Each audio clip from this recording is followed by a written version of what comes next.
Cuando quiera me decís. Sí, está grabando igual, ya está.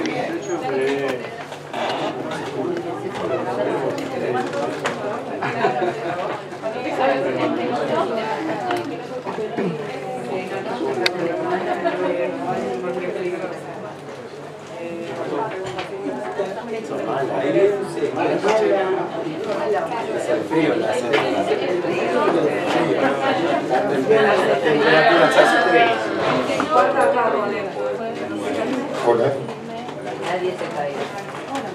Buenas tardes a todos. Vamos a empezar el día de hoy con un seminario en el cual van a venir 3 invitados en la segunda parte que en primer lugar, van a mostrar su experiencia. Fueron seleccionados de esta manera: un hospital de comunidad reconvertido, centenario, siendo ya un hospital universitario, con sus nuevos procesos de atención, el Hospital Británico, que acredita también en procesos. El hospital, luego, invitamos a una clínica con gestión moderna, con atención centrada en el paciente, con una concepción de edificio y hospital saludable, con preservación del medio ambiente y con características de un hospital smart, como el Hospital Finoquieto. Luego, y el tercero, es invitamos a uno de los naves insignias del sistema de salud prepago que más ha crecido en Argentina, el director de Los Arcos, sanatorio que ha crecido en los últimos años y ha duplicado su capacidad y también ha desarrollado innovaciones. O sea, como ven, hospital de comunidad, hospital de prepago y un hospital integrado verticalmente, fuertemente con su financiador. Ese es el primer aspecto. El segundo, también muy importante en el día de hoy, está con nosotros uno de mis maestros, digamos, por decirlo.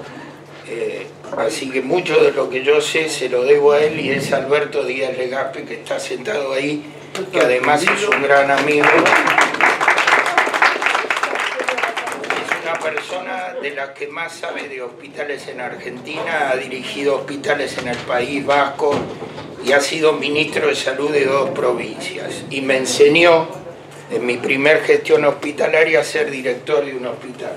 Así que muchas de las cosas que voy a decir hoy, por supuesto, me las enseñó él. Para mí esto es un condicionante, porque hablar frente a un maestro es un poco difícil, pero voy a tratar de hacerlo de la mejor manera posible. Bueno, en primer lugar, conceptualmente, le voy a dar en estos 5 minutos un cúmulo de idea-fuerza que quiero que tengan y graben. Se las escribí en el pizarrón. No tengo diapositivas, porque en realidad intento explicarle lo conceptual. En primer lugar, vamos a hablar de hospitales, clínicas y sanatorios. Lo mismo, ¿qué son? Instituciones. Instituciones cuyo comportamiento se basa en lo que se llaman dominios sociales y técnicos.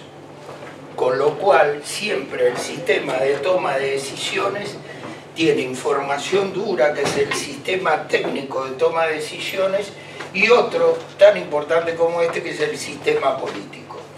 El dominio sociotécnico impone que cada uno de los actores sociales que componen estas organizaciones, que son, a saber, actores sociales, al decir de Pierre Bourdieu, son todos aquellos que, integrando una sociedad, pueden cambiar los comportamientos de esta.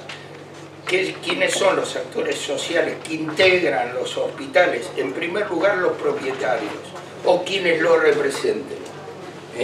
O sea, pueden ser, digamos, quienes esté designado por las personas en el área política, pública, pueden ser los representantes de los propietarios, pueden ser los propietarios en sí mismos. Ese es el primer colectivo de actores sociales. Segundo, el colectivo médico.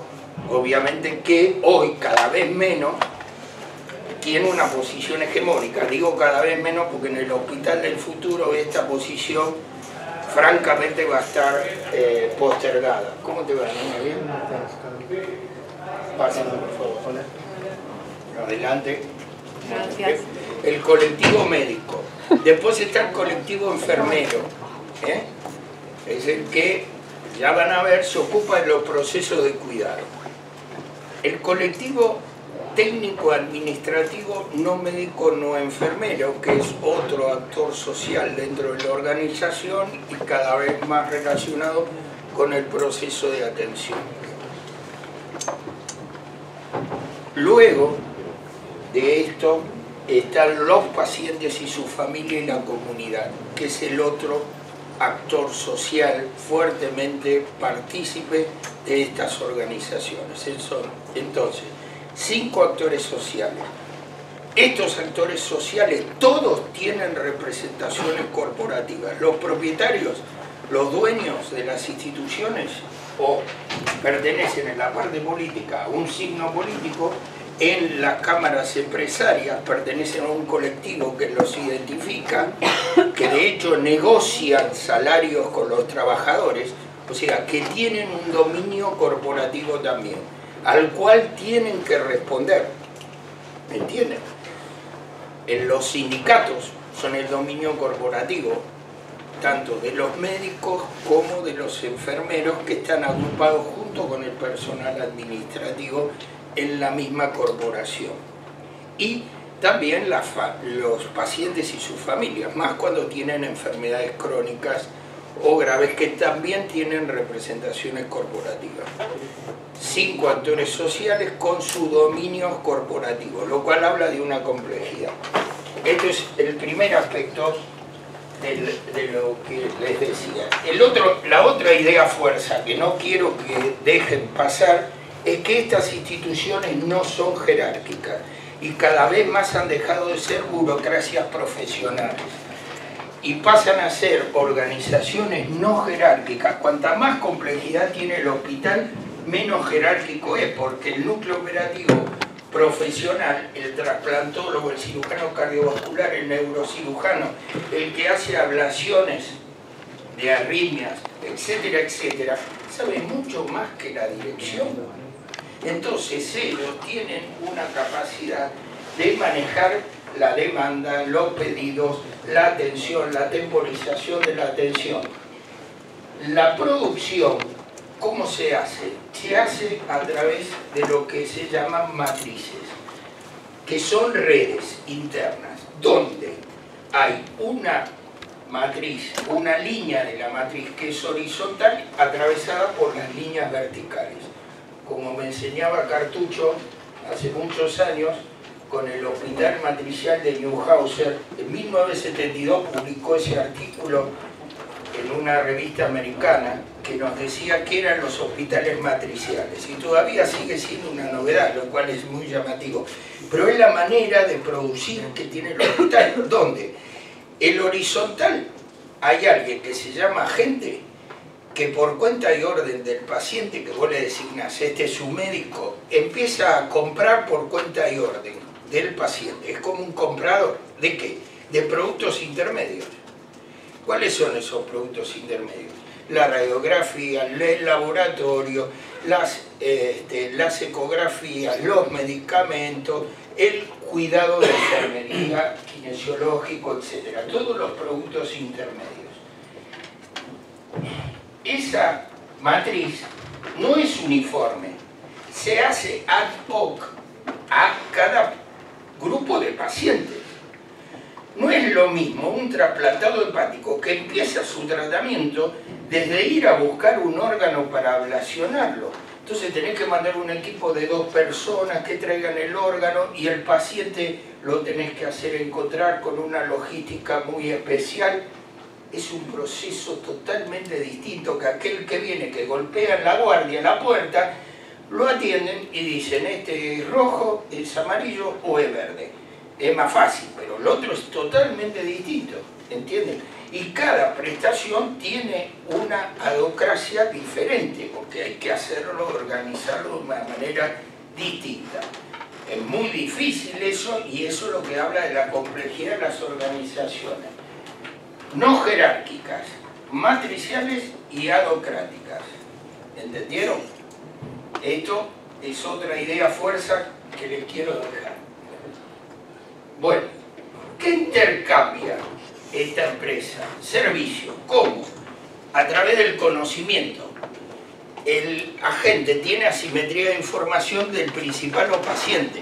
Entonces, ¿cómo lo hace? A través de un encuentro que se hace por lo que se llama gestión de pacientes, que es donde le selecciona las puertas de entrada. Esta empresa del conocimiento requiere información. ¿Cómo obtiene la información? A través de la contratación de expertos, de personas que tienen un saber hacer experto. Algunos son médicos, otros son enfermeros, otros son kinesiólogos, odontólogos, etcétera, etcétera, etcétera. Todos los que brindan servicios de salud. Bien, ellos le entregan el conocimiento al paciente e interpretan de su demanda sintomática del síntoma la necesidad, que es otra complejidad. Es alguien que pide un servicio, que demanda un servicio, pero no sabe qué debe recibir. No sabe qué necesita. A alguien le duele la cabeza. ¿Y qué le pasa? Puede tener de una cefalea tensional hasta una lesión ocupante de espacio, ¿entienden?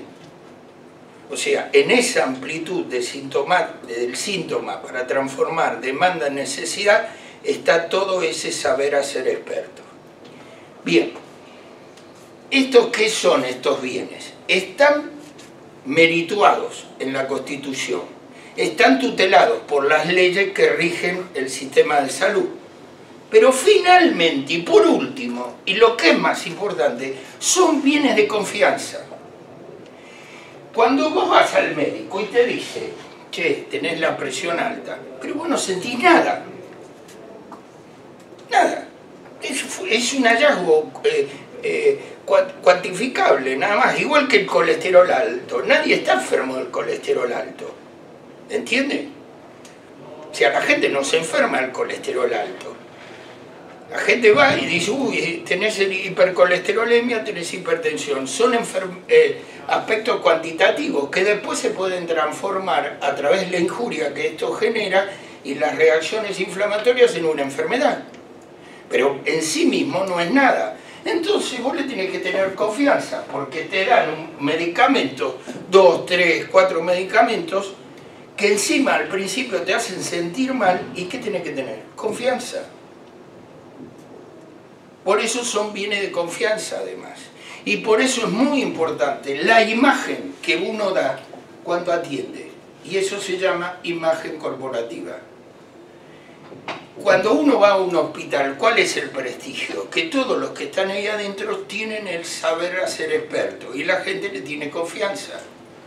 ¿Entienden? Bueno, eso son bienes de confianza. Pero esta empresa, que también es compleja, como aprendíamos con Carlos cuando éramos mucho más jóvenes, con Boigas, que decía que eran 4 empresas dentro de una sola empresa. ¿Cómo es esto? Primero, la empresa clínica, la médica, la que intercambia diagnóstico y tratamiento con los pacientes. Esa es la primera. Que es el core del negocio, es lo más importante. Ahí se juega todo, ¿entienden? Bien, uno. La otra empresa que provee a esta es la empresa de producción industrial. Cuando ustedes le envíen un estudio de laboratorio al paciente, va un señor, le saca sangre y no necesita que esté el paciente en el laboratorio. Se hace una producción industrial. Toda la sangre que sacaron de la terapia intensiva a las 6:30 de la mañana se procesa. No van los pacientes de la terapia al laboratorio, ¿entienden? Como si iba la gente al consultorio, como si iba el médico al encuentro del paciente cuando esté internado. Tiene que estar el paciente, ¿entienden la diferencia? Sacás la placa, la ve otro y la analiza otro. Sacás la tomografía, el paciente se va en 12 segundos, le escaneaste el cuerpo y después el paciente se va. Hay otro que analiza, eso es producción industrial. No hace falta que esté el paciente, está arreglado, está normatizada, se puede reproducir, se puede transformar, el producto se puede cambiar y en general con la tecnología digital de hoy es muy difícil repetir una placa. Nosotros cuando éramos chicos medíamos un índice de buena utilización en radiografía, era cuántas placas teníamos que repetir. Hoy no existe más eso con la radiología digital. Se terminó, no hay más.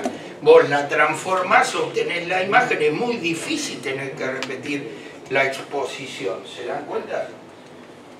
Bueno, esta es la empresa industrial. Para que el paciente esté en un lugar, tiene que tener la posibilidad de comer, de tener sábanas, de dormir, de estar en un lugar confortable, seguro, limpio, y es el hotel.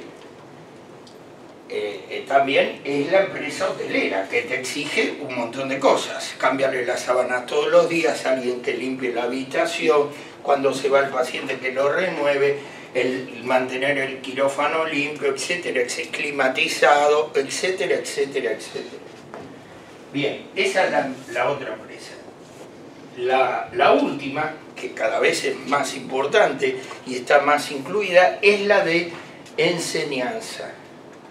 Que no solo es enseñanza hoy es investigación, es simulación, es una empresa translacional donde el conocimiento científico en la última etapa de la investigación se acerca a la clínica, al mundo real, a la identificación, a la ruptura de la brecha entre la eficacia y la efectividad. Porque muchas de las cosas que usamos son probadas en 2.000, 3.000 personas que tienen no más de 60 años, que tienen más de 18, que tienen una sola enfermedad, pero nosotros no tenemos esos pacientes.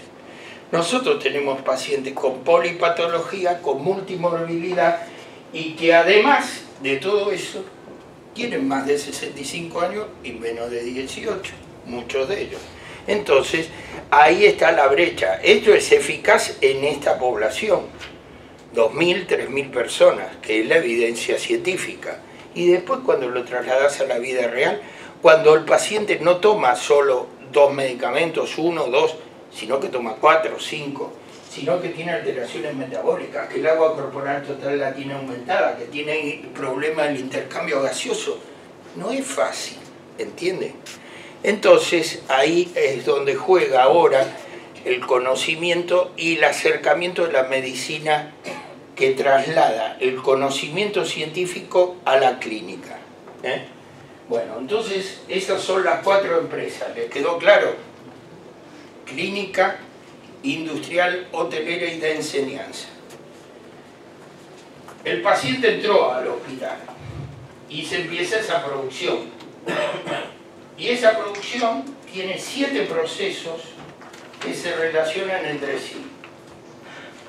El proceso es la secuencia ordenada con un fin de tareas, actividades y procedimientos.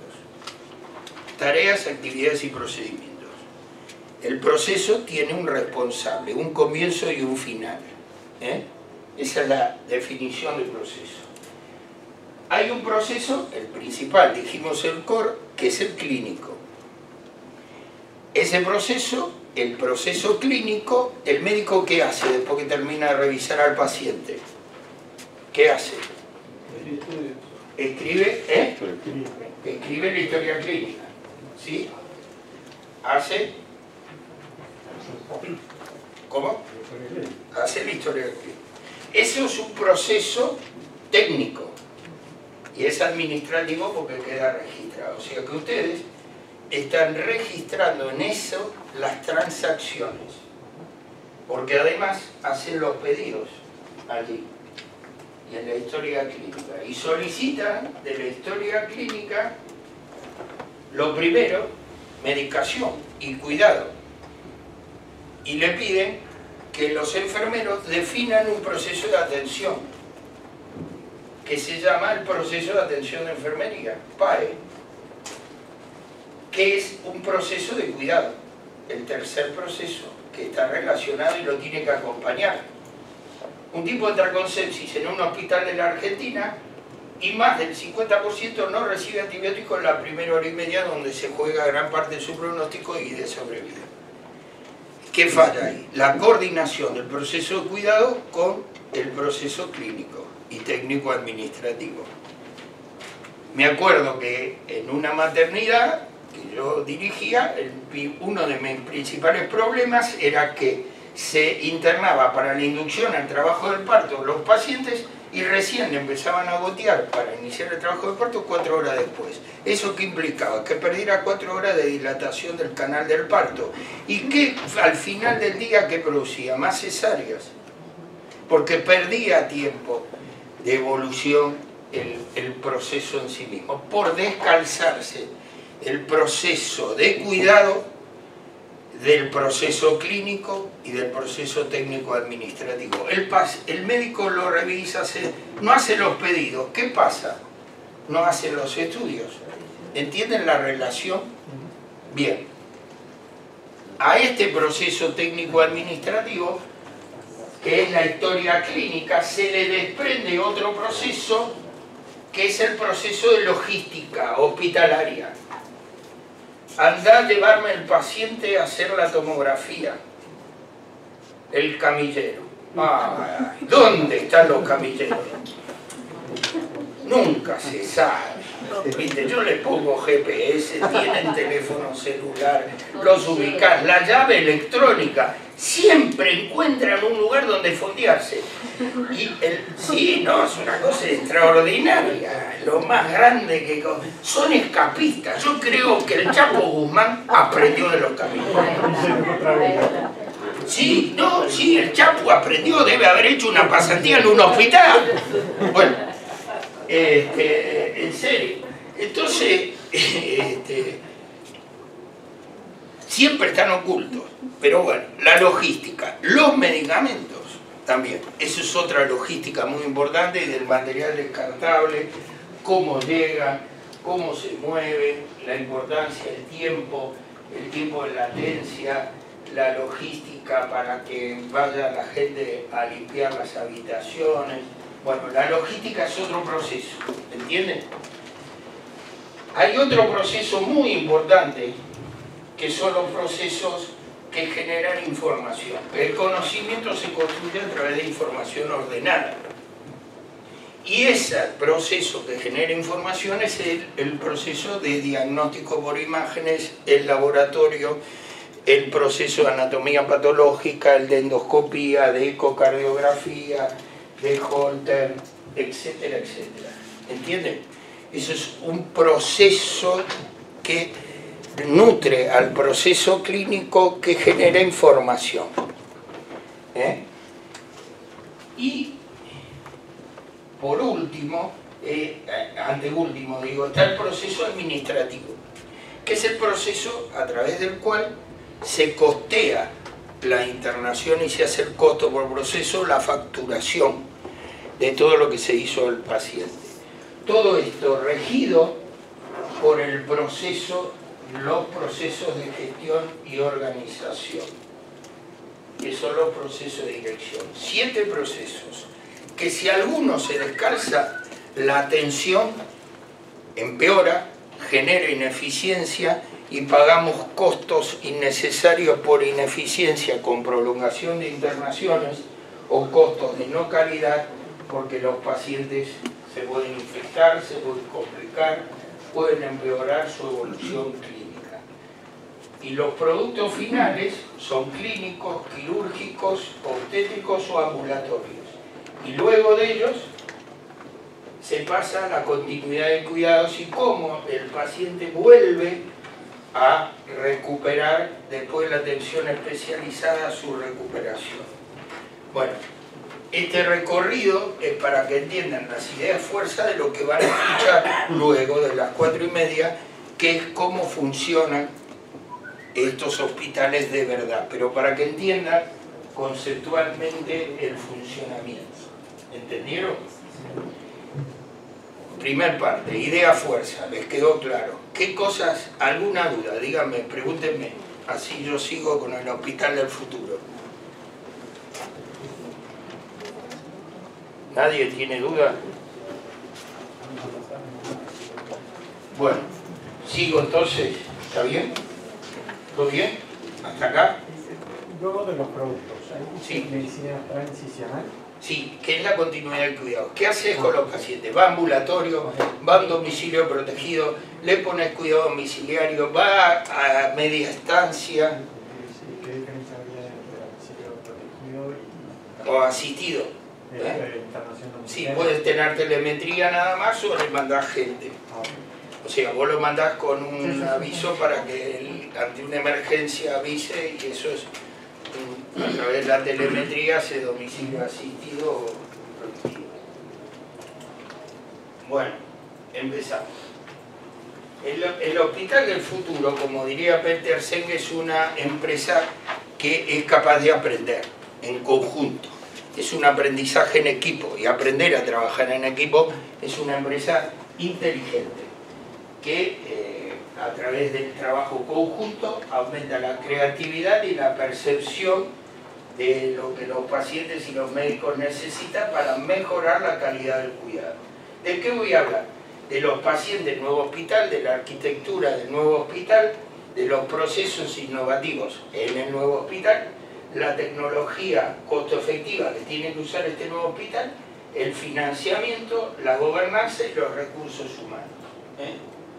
Bueno, ¿cuáles son los pacientes? Los pacientes que vamos a tener son pacientes más informados, no hay que tenerle miedo a que ellos consulten, vean, pregunten, se nutran. Un paciente que tiene una enfermedad crónica, que van a ser más del 50% de los pacientes que vamos a atender y el 70% de los pacientes que se internan, van a estar informados, porque es principal para su tratamiento, porque tienen que tener autocuidado de lo que hacen. Entonces un diabético, ¿cómo no va a saber que tiene que controlarse una vez por día?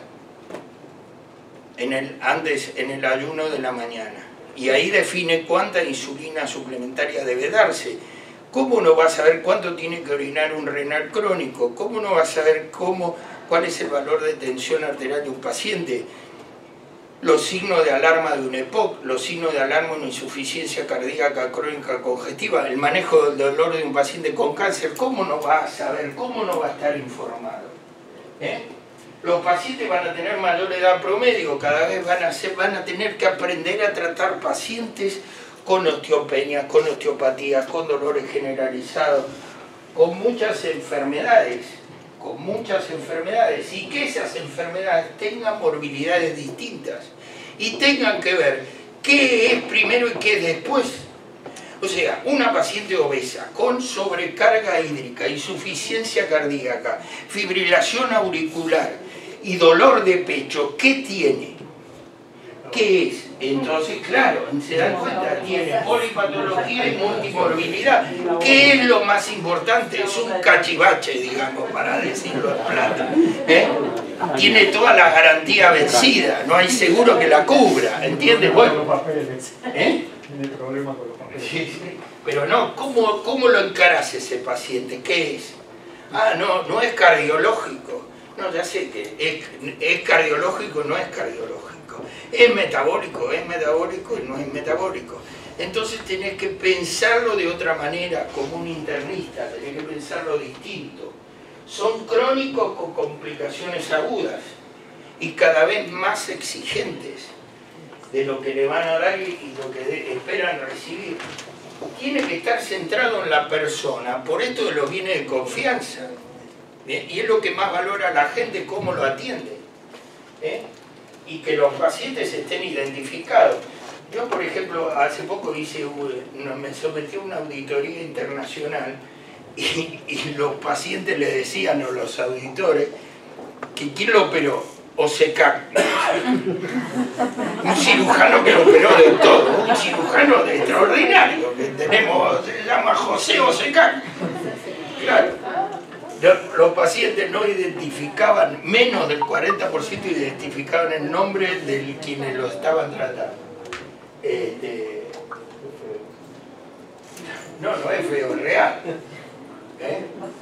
feo para disfrutarlo. ¿Eh? Es feo para disfrutarlo. Sí. Con el ego. El ego no va a Es feo para el cirujano, pero también le tiene que explicar cómo se llama. ¿Vieron que ahora los médicos, los nuevos residentes, no tienen apellidos? Sí. Charlie. ¿Quién lo atiende? El doctor Miguel, el doctor Pedro. Se pone sobrenombre como los jugadores brasileños de fútbol. Bueno, hoy la medicina actual, esta medicina del hospital del futuro, es una medicina que llamamos de 4P más P. ¿Y qué es esta? Es una medicina predictiva que va a tener un componente evidente en muchas enfermedades de características de predisposición genómica, una medicina que tiene que al mismo tiempo trabajar en todo lo que sea prevención primaria, secundaria, terciaria y cuaternaria, no solo primaria, no solo secundaria, sino terciaria, y también evitar el daño que le provoca sobreestudiar a los pacientes. Yo me acuerdo siempre con Ruth, cuando estábamos en el centro gallego, que teníamos 740 pacientes con cáncer de próstata, 740, como les digo. Y tenían, se hacían un antígeno prostático específico por mes. Entonces caminaba por los pasillos y no menos de 10 gallegos te preguntaban la importancia o qué les iba a pasar si el antígeno prostático de 4 le subía a 5. Y entonces le medicalizaban la vida, porque todo el tiempo pensaban en que el tumor o le había dado una metástasis o tenía hasta erradicar esa costumbre de la prevención cuaternaria, ¿entienden? De hacer estudios innecesarios fuera de rango de factores de riesgo o que no aporten valor. Bueno, tiene que ser participativa de los pacientes, las familias, y trabajar en equipos cada vez más multidisciplinarios. Tiene que ser personalizada, estar basada en la persona y su familia. Y por último, tener y buscar la precisión a través del conocimiento científico, de la evidencia y del conocimiento independiente. ¿Quiénes? Bueno, esto se va a desarrollar, este trabajo, en lo que llama la gente de ISCUS o CISCO, el círculo asistencial, donde el paciente y su familia o el grupo de pacientes tiene un grupo o una red de cuidadores, que está dado también y empieza por alguien que esté al llamado. Nosotros, por ejemplo, tenemos una enfermera que hace educación para la salud, un grupo ya ahora extendido, pero que está en los jefes, en algunos otros enfermeros que hacen esto. El paciente se va de alta, lo llama a las 72 horas, le hace un interrogatorio, antes de irse de alta le explica todos los elementos para recuperar su autonomía o cómo alguien de la familia le reemplaza la pérdida de autonomía que tiene, cómo lo baña, cómo lo rota, cómo le cura la escara, cómo le cura la herida, cómo le administra los medicamentos, cómo le da la calciparina, qué tipo de alimentación le debe dar, etcétera, etcétera, traqueotomizados, pacientes con oxígeno suplementario, con bombas de infusión, nutrición enteral, parenteral, etcétera. Todo eso le educa y sí. Ahora entiendo por qué me aumenta la prepaga cada 3 meses. Está justificado. ¿Sí? ¿Cuánta gente trabajando? No, pero es altamente rentable porque lo que bajás es las reinternaciones.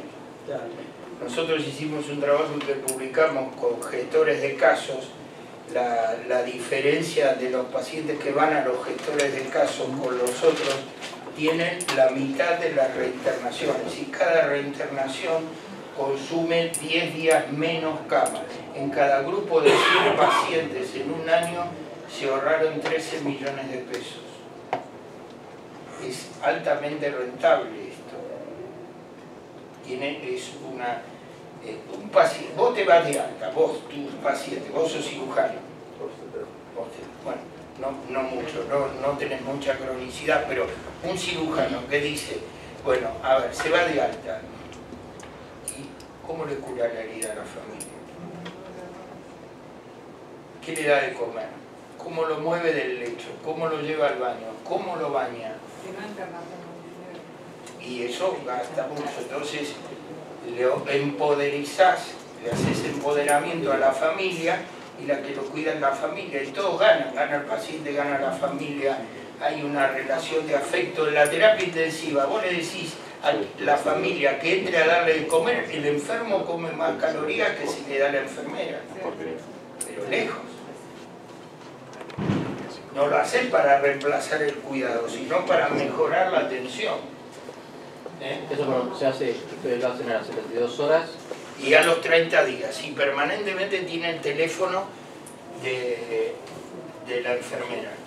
Y también lo llama la empleada administrativa, inclusive los pacientes que tienen internaciones breves en la guardia, pero eso lo llaman a las 24 horas. Eso para evitar reinternaciones no programadas. Y esto lo empezamos a hacer porque al acortar cada vez más las estancias de internación, ¿qué miedo tenés? ¿Cuál es el riesgo? Las reinternaciones no programadas por falta de cuidado, por no tener buen cuidado transicional al domicilio. Y ante una situación, se les dice que vuelvan al sanatorio, sí, o van a otro lado. No, pueden volver al sanatorio, le mandamos el médico al domicilio, el médico evalúa si es para volver o no, o lo citamos al paciente para que venga. Mal manejo del dolor puede ser también, entonces ahí le ajustamos la medicación. Pero esto que el paciente vaya y vuelva... No, al contrario, es para que no vaya y vuelva. Es para que vaya solamente, no vuelva. En realidad evalúan si vuelve o no vuelve. Claro, que se va. Está mal, que no vuelve, que no vuelve evolucionado, que no volviendo. Sí, bueno, eso pasa. Vuelve a otra guardia y va a otro hospital y le dicen otra cosa y le dicen, ¿qué le hicieron? Uy, ¿de qué lo operaron? ¿Y eso para qué se lo dieron? Uy, chao. ¿Zona? Sí.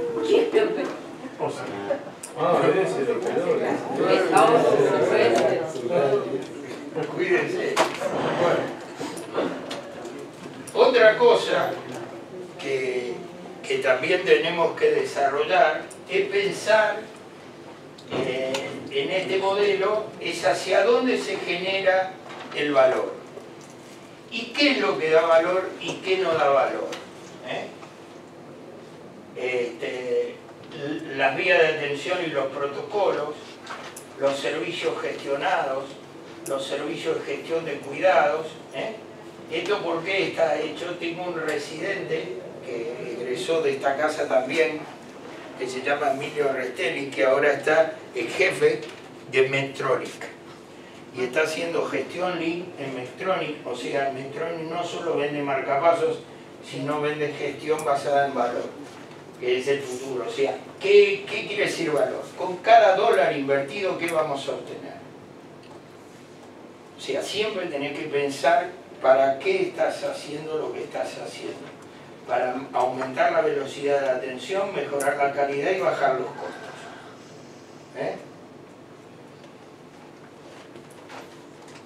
Bueno, la arquitectura.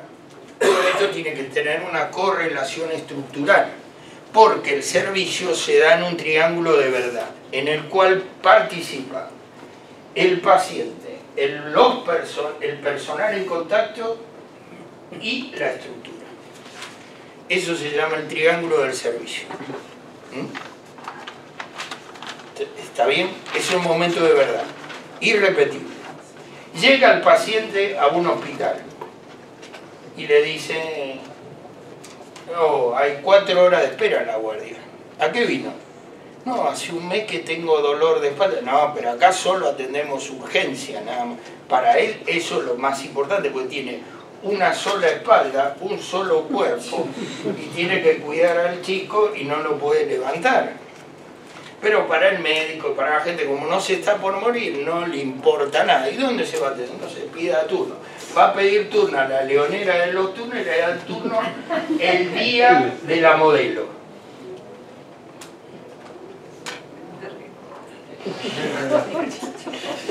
Preguntado. Tirá el pie. Fuerte. ¿Cuándo es el modelo? El día menos pensado. No, porque antes yo decía el día del arquero, pero el día del arquero es el día que nació Amadeo Carrizo, entonces ya tiene un día el día del arquero, entonces ahora es el día de La agenda está, el mes que viene se abre la agenda. ¿Eh? Ahora dicen el mes Sí, que viene se abre la se agenda. abre la Este agenda. mes está cerrada, el mes que Sí, viene sí, está. sí. Este mes no, es más todo. Bueno, la arquitectura, ¿dónde vamos? Hoy cada vez hay que tener más espacio asistencial, más lugares para atender. Las unidades críticas ya no pueden tener 9 metros cuadrados, tienen que tener más, los quirófanos tienen que ser más grandes, en los quirófanos van muchos aparatos, muchas bombas, muchas cosas que están ahí que ayudan a asistir y a mejorar los pacientes. Hoy una válvula, yo cuando hacía monitoreo, la válvula del cirujano, había un solo cirujano, Albertal, que le ponía, hacía todos los hilos, bajaba la válvula, nunca perdía la válvula, era una cosa. Ahora le pones una válvula y el anestesista tiene que estar haciendo simultáneamente un eco transesofágico.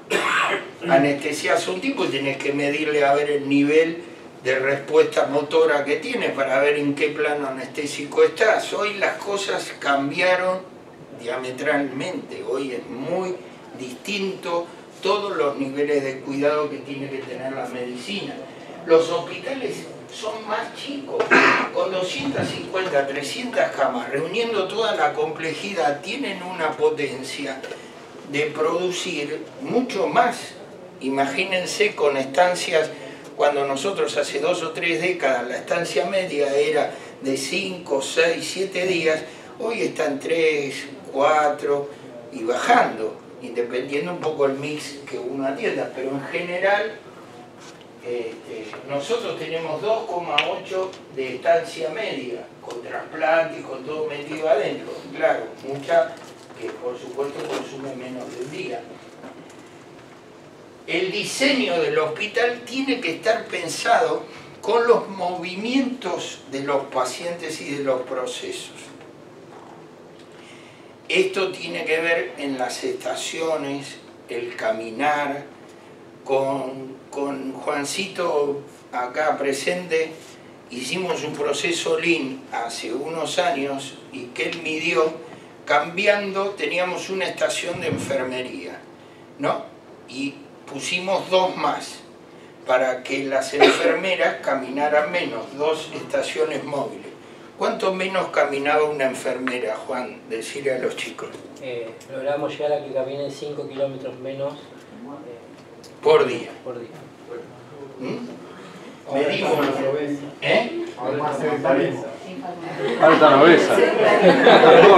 Recuerden que el régimen del apartheid hace años que ya fue superado, Mandela se murió, no que manga. No, es una cosa impresionante. Los gorilones que tenemos acá, bueno, impresionante. Una cosa que, bueno, yo creía que me iban a aplaudir. Era una enfermera, cuidamos la salud de la enfermería, ¿no? ¿Cómo se nota que son enfermeros? Claro, bueno. 5 kilómetros.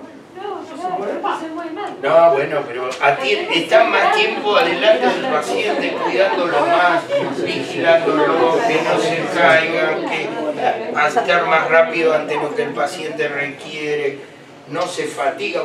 Alguien que se fatiga se equivoca más, ¿entiendes? Tiene toda una correlación a favor. Bueno, pensar en el diseño para que la gente tenga un layout, una disposición más fácil, más simple, con una movilidad que, por ejemplo, una enfermera ¿Qué hace? La llaman a que atender un paciente. ¿Qué hace? Va a la habitación, interroga al paciente, vuelve a la estación de enfermería. Bueno, ¿qué hacemos? El paciente llama y le habla a la enfermera directamente con un micrófono de alta resolución y le dice, quiero ir al baño, ¿me acompaña? Y ya va a hacer eso. No pierde el tiempo de ir y volver, ¿me entienden?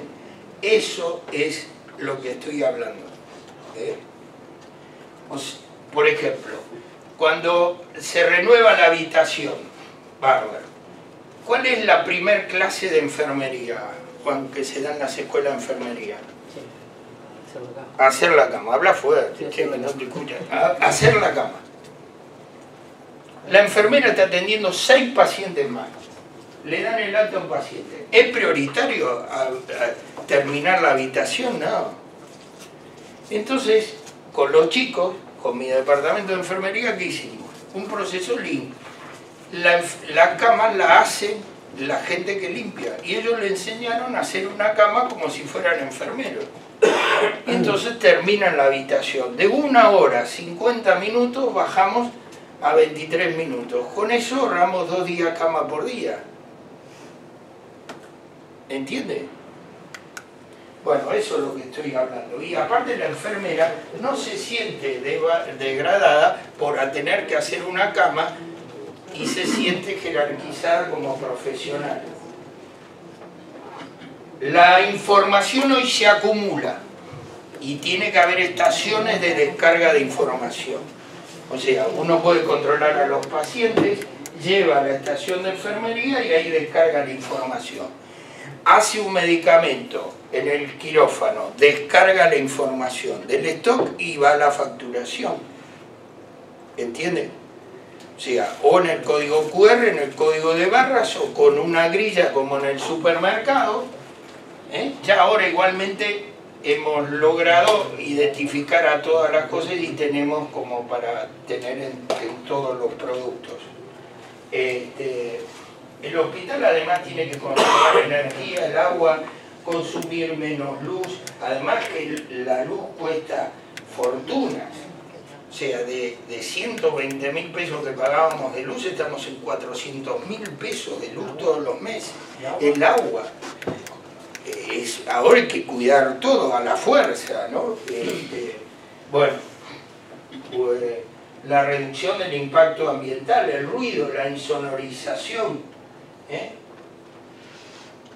Y estos son los nuevos hospitales, son una serie de fotos de hospitales de Estados Unidos recientemente construidos de 250 a 300 camas. Como ven, son mucho más chiquitos los edificios, a lo sumo de 25 30.000 metros cuadrados, no más grandes.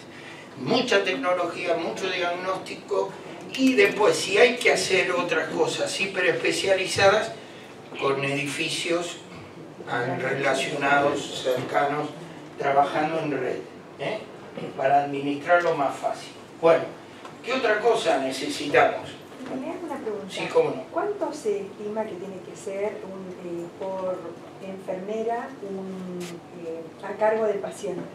¿Cuál es la relación paciente? Hay una relación muy bien definida que es cuánto ha perdido autonomía ese paciente en primer lugar. O sea, eso define lo que la enfermera debe reemplazar. Después se parametriza cada una de las actividades que hace la enfermera con ese paciente y la cantidad de procedimientos que desarrolla con el paciente. 9 minutos el control de signos vitales, 21 minutos bañar un paciente. Depende, si el paciente se baña solo, esos 21 minutos no lo tenés. En la actualidad, con el mix en un cuidado moderado, una enfermera puede cuidar a 6 pacientes o 5, no más. En terapia intensiva, un ventilado, una enfermera, 1 a 2 si no están ventilados. En cuidado intermedio, 3, 4. Cada vez los pacientes son más complejos, cada vez requieren más de enfermería. Eso se parametriza con unas unidades que desarrollaron en la Universidad Nacional de Rosario, un grupo de enfermeras que terminó siendo la guía de calidad en cuidado de enfermería del Ministerio de Salud de la Nación. Está escrito hace varios años, con cartucho. Cuando diseñamos el personal tomamos en cuenta eso para ver cuántas enfermeras hay que tener en cada unidad, o sea, y después lo multiplicas eso por 6, son 5 turnos más uno que el franquero.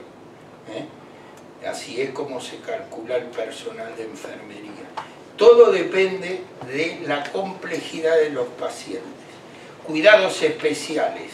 Un paciente con trasplante. No es lo mismo un paciente trasplantado los primeros días, primero, segundo, el paciente cuando hace la neutropenia, y la relación es 1 a 2. Entonces tenemos un distinto en función de los cuidados. Cantidad de enfermeras distintas. Es como, para ver, si fuera un robot que produjera unidades de producción de enfermería. Y puede producir 22 horas y media por día. Una enfermera, todos los turnos de enfermería, porque le tenés que descontar la comida, la merienda y el desayuno. Si fuera un robot, podría atender 22 horas y media. Y lo que reemplaza es lo que el paciente no puede hacer, más la medicación, la aspiración de secreciones, la movilidad del baño asistido y todo eso. ¿Está bien? Bueno, me pialé. Procesos innovativos. Pialada. Procesos innovativos, pialada. Pialada. Claro. Bueno, deben estar pensados en los pacientes. Siempre el proceso hay que hacerlo pensando como si uno fuera un paciente y diseñarlo como tal, no que el paciente vaya, vuelva, vaya para atrás, un paciente que vaya en sentido de dónde se lo va a atender y dónde le va a generar valor. El proceso tiene que ser seguro y tiene que tener responsabilidades definidas, no en personas, sino en servicios. Luego, cada jefe de servicio ese día sí asigna a una persona, porque si ustedes asignan a una persona desde la dirección y esa persona no está, ¿quién lo reemplaza? Eso tiene que, el equipo tiene que identificar la función y cubrirla la función. ¿Quién reemplaza la función? Por algo que después vamos a ver con la autoorganización. Los protocolos de los procesos tienen que estar estabilizados, ser esbeltos y no perder tiempos y no hacer actividades innecesarias. ¿Dónde va el proceso? ¿Qué define el proceso? El proceso define básicamente el valor. ¿Cuál es el valor que le queremos dar al paciente? Le queremos sacar la vesícula, que no tenga complicaciones, que rápidamente vuelva a ingerir alimentos, que se recupere y que en menos de un día esté en la casa. Ese es el valor. Y que pueda restablecer una calidad de vida, que no requiera ingerir antibióticos ni medicamentos para el dolor porque no se le provocó ningún daño dentro del abdomen. Bien, eso es el valor del proceso. Ahora, ¿hacia dónde se genera el flujo de ese valor? Ahí está la secuencia, que es primero, que es después. ¿Desde dónde se empieza a tratar el dolor? Se le sube la temperatura corporal, se le inhiben los vómitos, se trata el dolor desde la anestesia, se rescata al paciente sin esperar que diga que le duele, todo eso agrega valor. Esa secuencia tiene un flujo que se llama en la gestión de procesos una temporización, que es conocida como el takt time. ¿Cuánto se puede hacer? Porque si no, se van acumulando los procesos. Es como un médico. El médico, para revisar bien un paciente, ¿cuánto le lleva? 20 minutos. Si vos le anotás un paciente cada 10, ¿qué hace? Se le acumula. No respetás la secuencia, el takt time. ese proceso. Si vos le pones muchos pacientes complejos en la guardia y el lead time, todo el proceso, ¿cuánto le lleva? 3 horas, porque le tiene que pedir una radiografía, un laboratorio, una tomografía o una ecografía. No le ponga a su paciente cada 15 minutos, porque se le van a acumular al final del turno 10, 12 pacientes. ¿Entendieron? La secuencia, como que es el tiempo, cada cuánto. Y después el ciclo completo. Ojo, ¿cuánto es el ciclo terminado? No dejen las cosas por la mitad porque se le acumulan. Los procesos deben revisarse continuamente para mejorar. Siempre se puede mejorar un proceso. Lo terminás de estabilizar, lo desarrollaste y siempre puede haber una instancia en la cual pensás que puede y lo desarrollás para mejorar. Eso se llaman ciclos de mejora continua, también conocidos como el ciclo de Seward o de PDCA, de planificar, hacer, actuar y controlar y volver a planificar. Todo lo que uno haga como proceso innovativo para disminuir las reinternaciones, los enlaces de continuidad de atención, la telemedicina, como hacer. Nosotros tenemos más de 500 pacientes con aviso domiciliario de más de 75 años para emergencia, que lo proveemos junto con la Cruz Roja. Ya hay 7 paros y 70 caídas de su propia altura en esos 500 pacientes en los cuales fueron asistidos inmediatamente. ¿Cómo es rentable? Salvaste 7 vidas en 500 de muertes súbitas. Es muy importante. Estos son servicios de teleasistencia.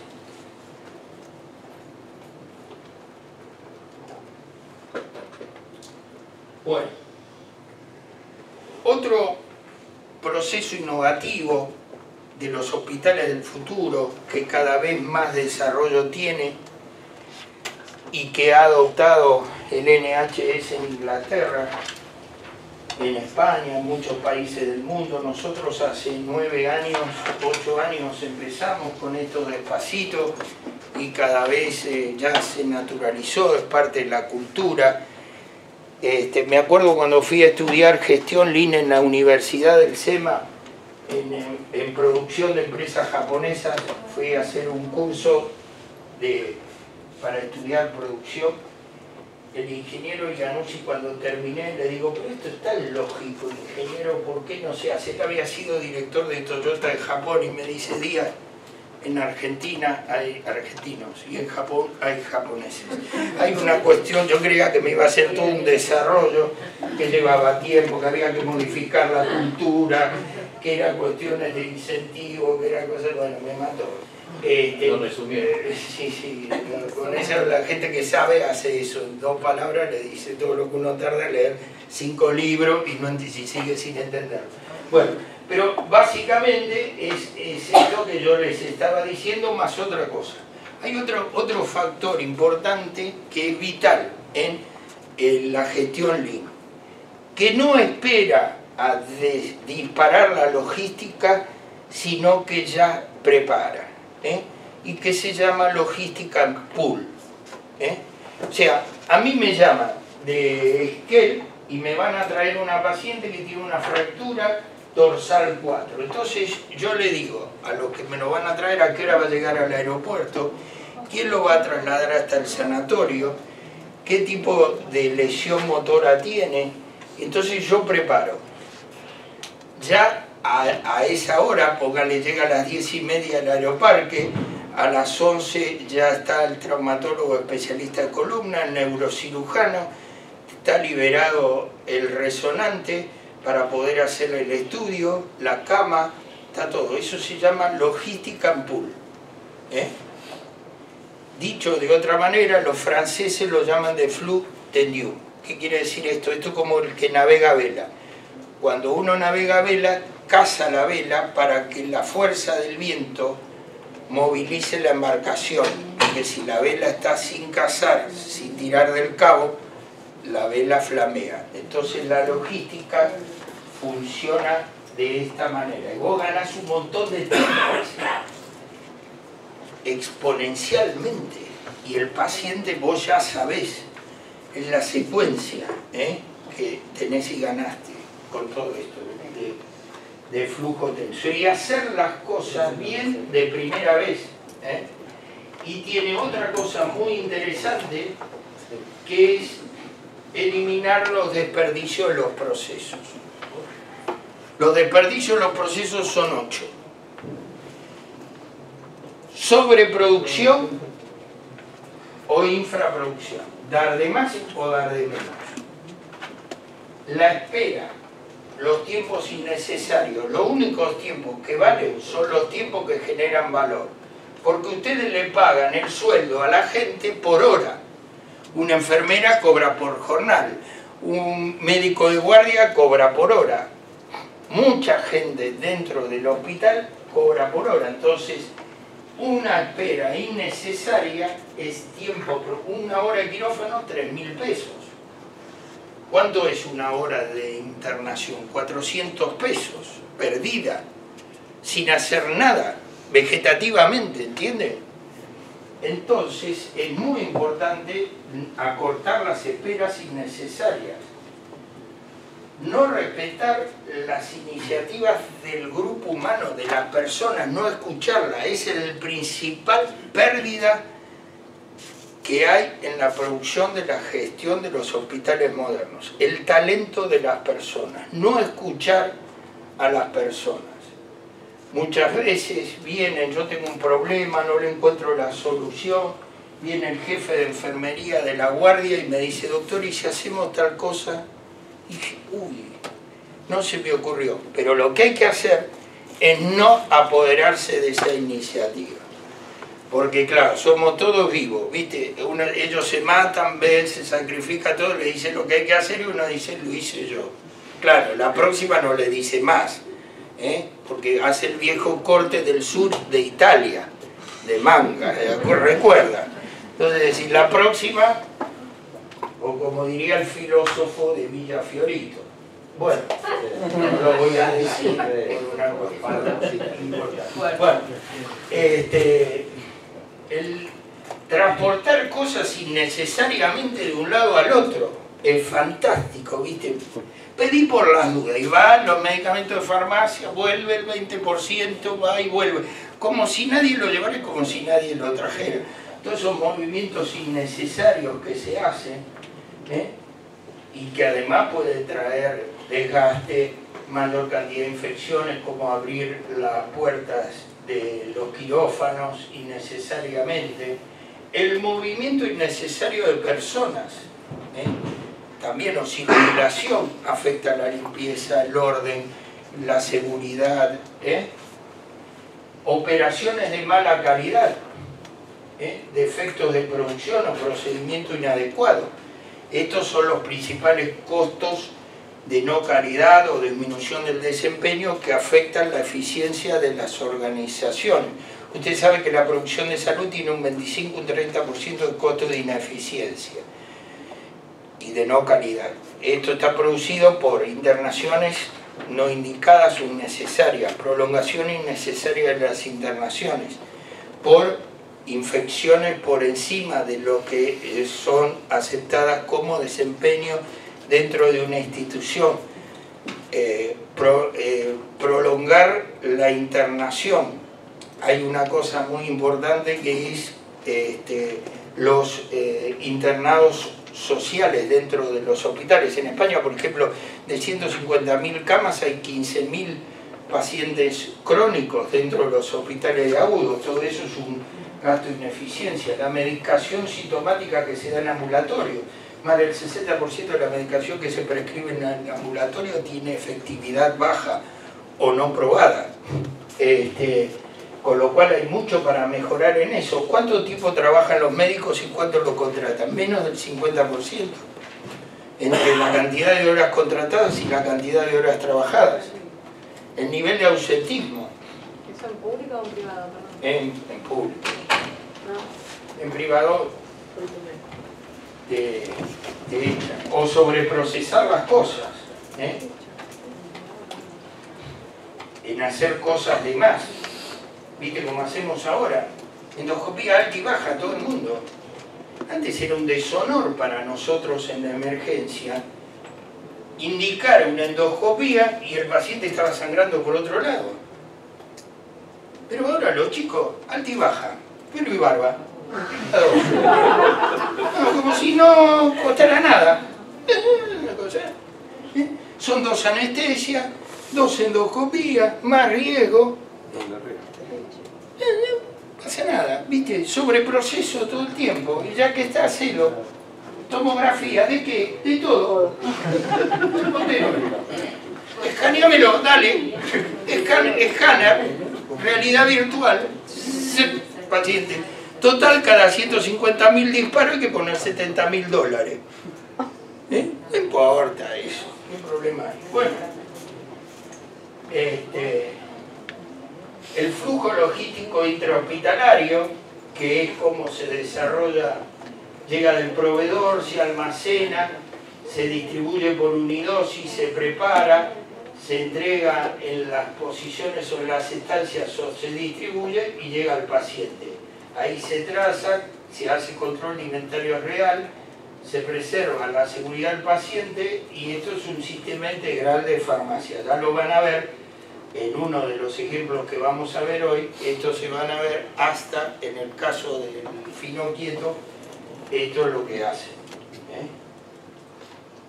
Ya lo van a ver. Los procesos innovativos de excelencia operativa implican 3 cosas: la excelencia técnica, la excelencia de los procesos en la secuencia y el trato humanizado.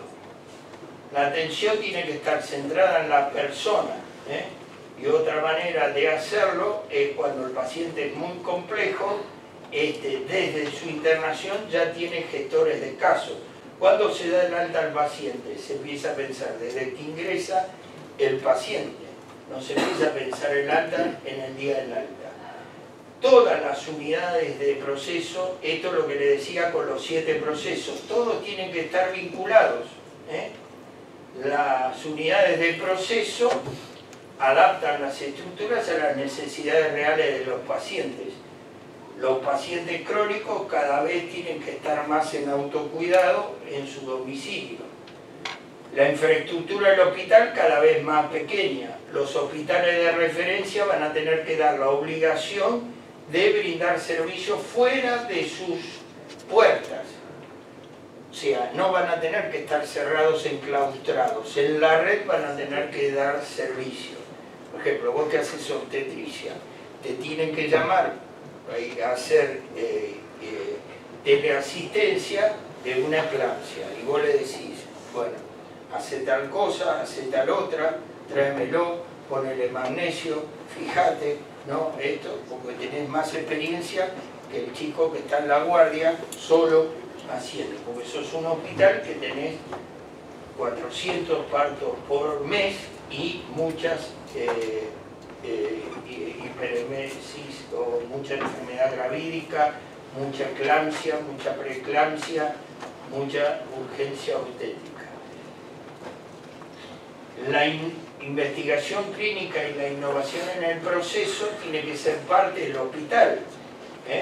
Las unidades hospitalarias centradas en patología, esto es lo que le decía yo, que una red hospitalaria tiene que tener. Hoy no podés tener dentro de un hospital general como teníamos nosotros odontología. Es un despropósito tener odontología. ¿Qué podés hacer? Echamos la odontología. No, pero dentro de un hospital general la odontología tiene que estar en un lugar especializado. Las circulaciones son diferentes, las atenciones distintas, la programación de la historia clínica, la resolución de casos es muy diferente. Ustedes ven en el hospital, es otra población. En el hospital de odontología acá de la ciudad de Buenos Aires, cómo se gestionan los pacientes, es totalmente diferente que un hospital de alta complejidad general, es otra cosa. Oftalmología, cómo se gestionan los procesos en oftalmo. Vos no vas a comprar en un hospital general y vas a definir un excimer láser para retina antes que poner un nuevo tomógrafo. Usas mucho más el tomógrafo, entonces postergas la inversión, y eso tiene que estar para un centro que consolide. ¿Dónde vas a poner la unidad de endoscopía ecodiagnóstica? Bueno, en un lugar donde haga fundamentalmente enfermedad pancreática. No la vas a poner en todos los hospitales de alta complejidad. Y además está demostrado que la concentración de la patología mejora la sobrevida de los pacientes, disminuye la morbilidad. Pero esto es claramente definido. Si un tipo hace 20 duodenopancreatectomías por año, le va a ir mucho mejor que uno que hace una. Que hace un Bergen-Meis por año en la cirugía radical de la pelvis ante un carcinoma avanzado de cuello uterino, es mucho mejor. No cualquiera hace eso, ¿entienden? Y los resultados son totalmente distintos en sobrevida, en calidad, en recidiva, medicación posterior. Entonces, si uno concentra, digamos, hay un trabajo reciente de cirugía cardíaca, un poco exagerado, que lo leí hace 2 o 3 meses, que baja de 7 a 4% de mortalidad cuando superan las 400 cirugías por año. Vieron que era 150 el límite, bueno, lo corrió un poco más a la derecha. El hospital más pequeño y más complejo. La tecnología tiene que ser costo efectiva. La historia clínica electrónica es el método que más tasa de retorno de inversión tiene, porque es el sistema de referencia y contrarreferencia de los pacientes. Se termina la referencia y contrarreferencia de los pacientes van por el sistema y todos tienen la información a disposición. El diagnóstico de alta complejidad, la cirugía endoluminal, mejorar la logística, los tratamientos mínimamente invasivos, la vinculación de los pacientes con su entorno, la mejora de la seguridad de los quirófanos, los monitoreos multiparamétricos. Ahora la verdad que hoy monitoreas encefalograma, monitoreas CO2 volumétrica, medís presión venosa, saturación de presión venosa central, volumen minuto no invasivo.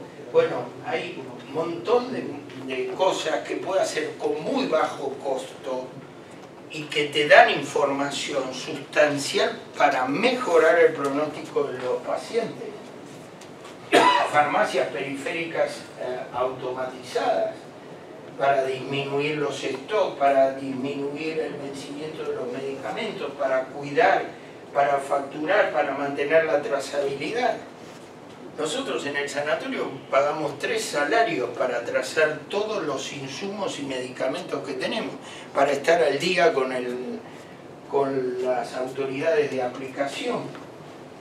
En muy alto costo lleva eso. Esto es un hospital totalmente relacionado por información. Ahora van a ver un ejemplo de esto nuevamente en el hospital Finoquieto, cómo se relacionan todos los dispositivos. Nosotros recientemente compramos una para los monitoreos de enfermería que almacena cada control de signos vitales por el ID del paciente, y eso después puede ser volcado en la historia clínica. Esto acorta mucho los tiempos, se sabe dónde está cada persona en el hospital, yo puedo ver qué le pasa a este paciente desde mi oficina. Yo tengo las cámaras, lo que pasa en el quirófano, lo puedo ver todo el tiempo. Finoquieto hoy es el hospital el sanatorio de mayor tecnología en estos términos. Sí, ¿Sí? sí, sí. Inteligente. Sí, o smart, digamos. Un poco más que nosotros, sí. Nosotros estamos ahí, cerquita. Peleamos. Nos faltan algunos dólares porque estamos sonando el consejo. Una pregunta, sí. Todo esto que uno que gestiona para acelerar, ¿no? Gestionar mejor las altas y esas cosas. ¿Cómo se lleva con lo que es el recurso humano? Que tendrá que trabajar probablemente más más porque son más pacientes o más recambio diario entre los médicos y los enfermeros. Y en vez de dar el alta cada 4 días, cada 2 días tengo un alta, entonces son patologías, ¿no? No sé si se entiende. Sí, sí. Nosotros tenemos 230 camas, 280 DNI distintos, porque hay camas que se ocupan 50 más de una vez de todo eso. Son alrededor de 80, 90, hasta 100 altas diarias aproximadamente, dependiendo de lo que... ¿Qué hace la gente fundamentalmente? Trabaja de lo que la cual está contratada. El enfermero trabaja de enfermero, no va a buscar medicamento a la farmacia, no lleva pacientes, no va a pedir estudios, no hace otra cosa, recibe la medicación preparada para su infusión oncológica o medicación de alto riesgo. Trabajan de lo que es un enfermero, un residente en mi hospital trabaja de médico, no hace otra cosa. Está mal también, porque ahora el último reclamo que me hicieron que tienen una PlayStation de vieja, ya no, viste, nosotros una cosa increíble. Son todos planes de trabajar los residentes, viste. No leen, no estudian. Yo le saqué hace 6 meses, le saqué el Cecil. Se lo saqué a propósito, tenía que hacer... No sabe ni lo que es, hijo de puta. Yo no podía vivir sin el Cecil. No podía vivir. Para mí era una cosa que no podía... Bueno, si se lo leyera, no leen, saben lo que hacen el up-to-date, gastan el up-to-date, no piensan, no razonan. ¿Y quién da el alta en el hospital? El médico interno. El médico interno. Los internistas de staff. Hay 6 horas más 6 horas y ellos dan las altas. Las altas con pautas de alarma del cirujano. O sea, el cirujano lo opera y dice movilizarlo del lecho, probar tolerancia oral, pedir control de laboratorio. Eso está bien, deja escrita la epicrisis y la firma. La levanta en la historia y con esas pautas... ¿Cómo? No, hace la epicrisis. Sí, hace la epicrisis. Si no, la historia no se cierra. O sea, la historia no cierra, sin epicrisis no cierra. Sin diagnósticos, tiene que estar. Después el paciente se va con medicación, con turnos pedidos, con teléfonos del cirujano y de la enfermera de control del alta. Ahora, ¿cómo es adaptable un sistema como este en un sanatorio como el Finoquieto, por ejemplo, ¿no? Donde van prestadores externos, en el cual cada uno tiene su propia conducta, su propia norma. Ahora después le pregunto. Distinto a lo que, por ejemplo, no sé, el hospital británico, un hospital cerrado, de comunidad que tiene protocolos de internación, que está todo estandarizado. A sanatorios así. Bueno, pero en realidad deben tener cierta flexibilidad en pautas que deben tratar de pactar, ya lo vamos a ver cómo lo hacen o cómo lo resuelven. Para uno es más fácil porque si bien hay 4 o 5 equipos diferentes por especialidad, para trabajar y acreditarse deben respetar las normas del cuidado pre, intra y posoperatorio, si no, no trabajan. No ponen antibióticos, por ejemplo, ni tratamiento del dolor, ni prevención de tromboembolia pulmonar, no lo ponen. Eso lo manejan los internistas. Ellos operan. Yo las altas de mis pacientes las decido yo. Sí, bueno. Como prestador, yo en el Finoquieto lo puedo decidir yo. Y eso le genera un costo tal vez mayor por una decisión. En el caso del Finoquieto le traslada ese costo de ineficiencia a un financiador. En mi caso es un costo hundido que no lo puedo permitir. Ahí la ineficiencia la paga otro. Que ese es el principal problema para no mejorar la eficiencia de los sistemas. Cuando la ineficiencia la paga otro. ¿Quién paga la ineficiencia que vos tardes un mes en que te traigan una prótesis de cadera en un hospital público? ¿Quién paga la ineficiencia? Sí, todo. Pero en definitiva el paciente, el único que la termina pagando, con escaras, con infecciones, con sepsis, con postergación, con la familia. La paga otro, no el médico, ni el ministerio, porque cumplió la ley de contabilidad, hizo un proceso licitatorio y perdió 29 días cama, un negocio fenomenal para ahorrarse 5.000 pesos, fantástico el negocio que hizo. No ahorró ni medio día y gastó 29, una cosa que no se puede creer lo que hace. Bueno, cada vez hay más sistemas wearables en los cuales vos podés medir todo lo que hacen los pacientes y cada vez en el postdata le podés dar asistencia a esto, se va a poder agregar, bajar a los teléfonos. Imagínense ustedes que le empiecen a poner todas estas cosas a sus pacientes una vez que le dan el alta. Avisos que tomen la medicación, controles, que le pasen los valores del glucómetro, de la tensión arterial, de la frecuencia cardíaca. Esto hoy está disponible a muy bajo costo.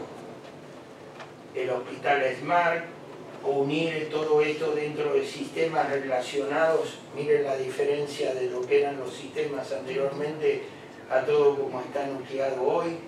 Nosotros estamos comprando en la terapia nueva unos monitores que tienen 4 cuadrantes, en los cuales podés tener la imagen, la historia clínica, la medicación y los parámetros del paciente. No te mueves la cabecera del paciente.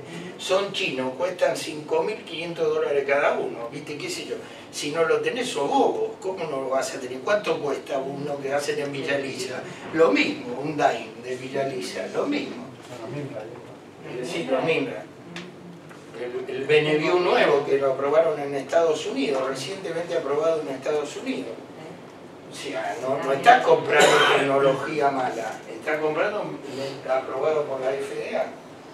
Estos son las estaciones de enfermería que dispensan el medicamento en la cabecera del paciente y lo cierran.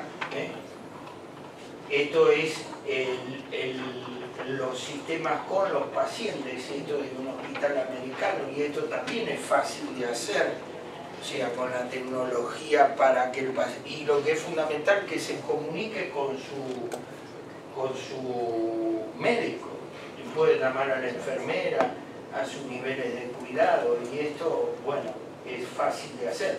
El financiamiento, ¿cómo lo vamos a tener que hacer? Bueno, el financiamiento tiene que estar en función a la producción, a un programa.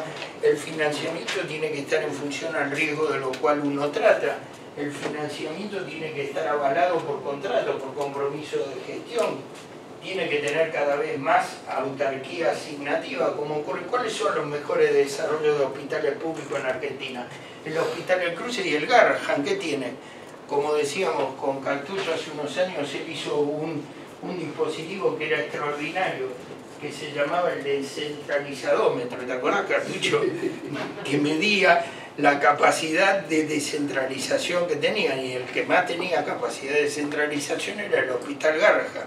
Él hizo el Hospital del Milagro en Salta, que era una innovación, como es el modelo, qué sé yo, valenciano de Algeciras, un modelo innovador para la Argentina, que lamentablemente, como somos todos refundadores en la Argentina, ¿viste? Esto viene de la época de Juan de Garay, de Pedro de Mendoza, ¿viste? Cada uno que llegaba acá, claro, los españoles llegaban sin provisiones, sin nada, con la última en la autonomía.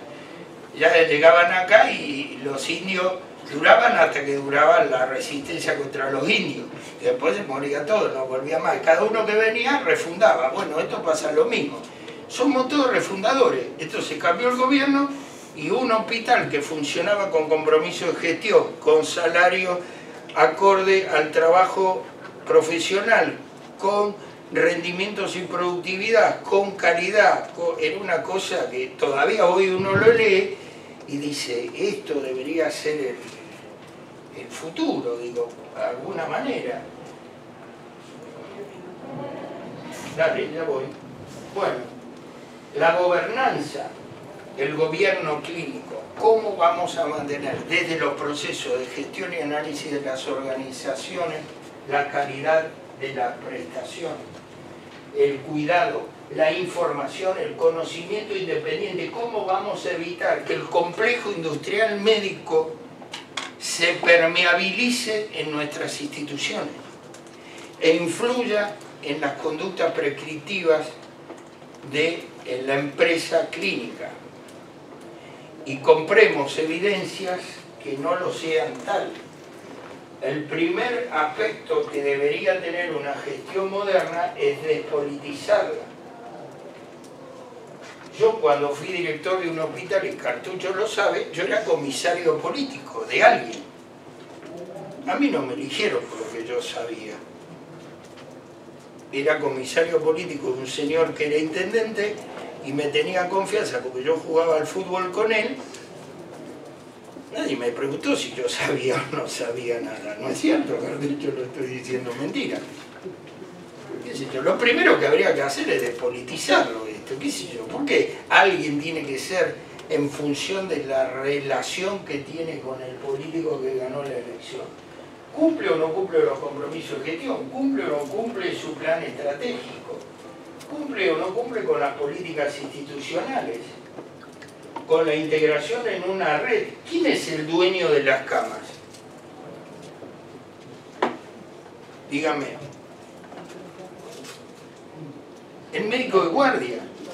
Vos pedís una cama a las 5 de la tarde en algún hospital. ¿Quién te dice, tenés o no tenés cama? ¿Te recibo o no te recibo? El médico de guardia. Ni el jefe del servicio, ¿eh? Admisión, ¿viste? Bueno, nunca las necesidades de la red, nunca las necesidades del paciente, nunca la tecnología que tenés disponible. Nosotros tenemos 4 o 5 patologías que realmente le agregamos valores, los cuales los médicos saben que no pueden decir que no. Sí. Nosotros trabajamos en un hospital donde el gobierno de las camas no está en manos del personal directamente asistencial. Hay un servicio que se llama gestión de pacientes. Que es lo que yo te puse allá, ¿te acordás? Que tiene, digamos, ya sabe la disponibilidad de camas, llaman, solicitan la cama, si está en el menú prestacional del hospital, el hospital hace hay una comunicación médico-médico, pero es una evaluación técnica. A ver si tiene o no. Criterios, transmite al... Bueno, ese es el deber ser. Claro, el deber ser. El cómo es, nosotros no funciona así, el cómo es diferente. Vos ves la cantidad. Nosotros no funciona así. Por ejemplo, la cantidad de partos en la región Quinta. ¿Cuál es el hospital más importante de la región Quinta? ¿Alguno la conoce? En la zona norte, San Martín, Vicente López, San Fernando, Tigre, hasta el cartel de San Martín, Eva Perú. ¿Saben cuántos partos hace? 900 por mes. 900, perdón, por año. Perdón. ¿Cuánto hace la maternidad Santa Rosa sin terapia intensiva de adultos? 2.400. El Hospital Meissner de Pilar, que es una casa reconvertida en hospital, 4.300 por año. ¿De quién es la cama de la red? ¿Entienden? Ahí está el problema. Ojalá funcionara todo como dice él, como yo puse allá. La gestión de pacientes es un área de gestión profesional. Y si está en manos de médicos, mejor. Como la hacía Díaz Legape y como la tengo yo ahora, está en manos de un médico. ¿Y qué es el que maneja? Tiene un planning de camas, como en un hotel, saben los pacientes que se van a ir de alta, el horario que se van a ir de alta, y releva cada 2 horas qué pasó, por qué no se fue de alta, cuál es la demora, qué es lo que tiene, y las chicas acá, las 2 residentes que tengo acá y atrás, ocultas que se les da vergüenza, me hacen así, callate viejo, me dicen mis residentes que están ahí, ellas lo ayudan a Nachito, y todo el día. Sofía, ¿qué pasa que no hay cama? ¿Por qué hay tanto paciente en el pasillo de la guardia? Y ellas van ahí y ven que está atrasado porque las camas no tienen que ser de los profesionales. Yo me acuerdo que tenía un urólogo en el hospital que era un fenómeno. El lunes dice, yo opero los lunes a las 8 de la mañana, me decía. Y yo digo, ¿cómo hace? Digo, y lo descubrí.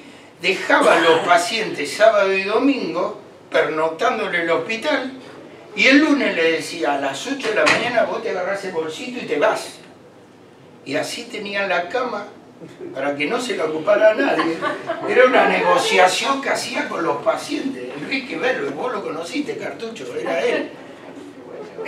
No, en serio, era un fenómeno. Y yo lo descubrí y después digo, ¿cómo lo hace este tipo? Claro, no entendía cómo lo hacía, ¿viste? Porque no, vos en un hospital público a las 8 de la mañana no podés empezar ninguna cirugía. Nunca. No se puede. Un lunes. Los otros días puede ser. Bueno, ahora tengo que... Bueno.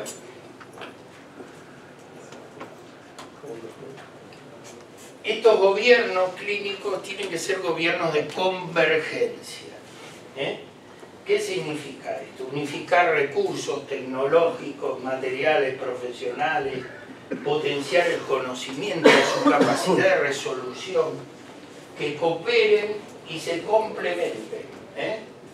Y terminar con esto que todos tienen que tener todos. Y terminar con estas dos hendiduras, verticales y horizontales, que tienen las organizaciones, que son entre el gobierno y los gestores, el grupo de cuidados enfermeros y el grupo de curación o equipos médicos. Tenemos que generar que esto se junte y romper la grieta, unir la grieta por la ancha avenida del medio.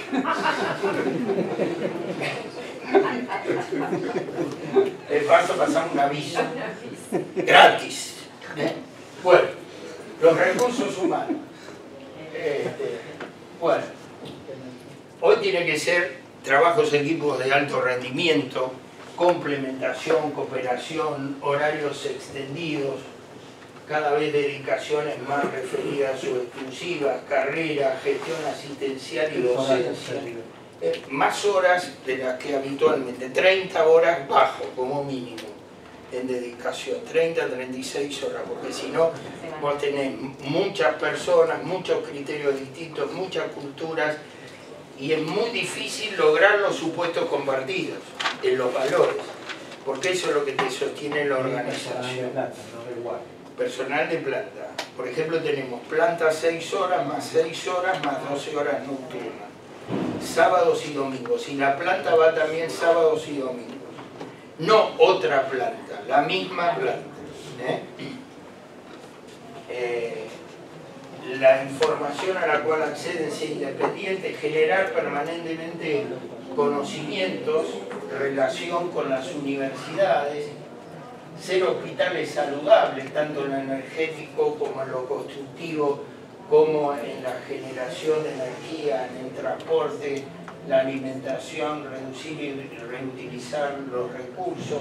¿Qué médicos tenemos que tener en el futuro? Que tengan habilidades clínicas, comunicacionales, entender su rol de colaboradores con otros equipos médicos, que a veces son productores finales y a veces interconsultores. A veces asisten como responsables, a veces apoyan. Que tengan educación continua y hoy es muy difícil retener personal. Entonces tenemos que lograr condiciones de trabajo para que la gente quiera permanecer, quiera estar, que tenga calidad de su liderazgo, que haya empoderamiento, que la práctica profesional les enseñe.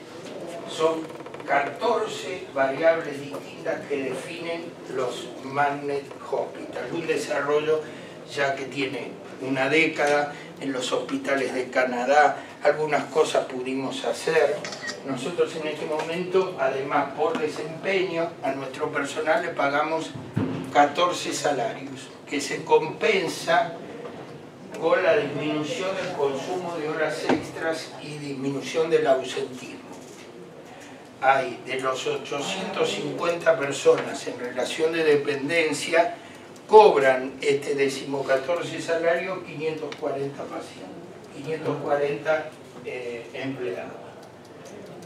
Bueno, como conclusión, un hospital es un instrumento para saldar una deuda social, con prestaciones de calidad y funcionando en horarios extendidos. Va a ser un hub, un nodo, en el cual el servicio de salud va a tener un aspecto más de complementación y cooperación.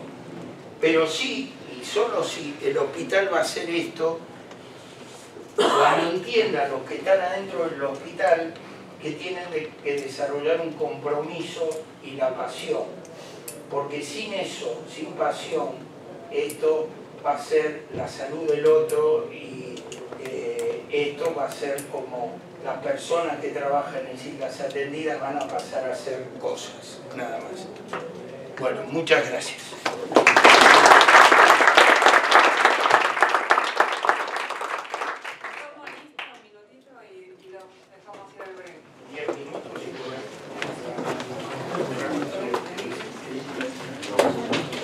Arzuaga, Vázquez.